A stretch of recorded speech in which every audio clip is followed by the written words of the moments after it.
બીજા દિવસે પણ ધીમીધારે વરસ્યો વરસાદ. વરસાદ બાદ ઉકળાટ ભર્યું હવામાન ખેડૂતો માટે ચિંતાજનક બન્યા. ખેતરોમાં પડેલ વરસાદથી મગફળી સહિતના પાકને નુકસાન થવાની શક્યતાઓ. ખેડૂતોએ ખેતરોમાં પાથરેલી મગફળી ભીંજાઈ જતાં ચિંતા વ્યક્ત કરી. ઘણા ખેડૂતોના ખેતરોમાં પાકની ભીનાશ વધતા ગુણવત્તા પર અસર થવાની ભીતિ. બીજી તરફ માલઢોર માટેનો ચારો પણ ભીંજાઈ જતાં બગડી જવાનો ભય.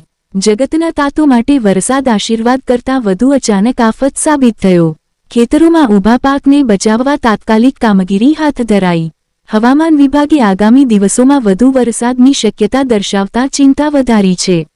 તળાજા, મહુવા, ભાવનગર સહિત જિલ્લામાં કમોસમી વરસાદ તેમજ જૂનાગઢ જિલ્લામાં આંબેચા, કેરાળા, વડાળા, ગલોડર સહિતના વિસ્તારોમાં પણ છૂટાછવાયા વરસાદ નોંધાયો.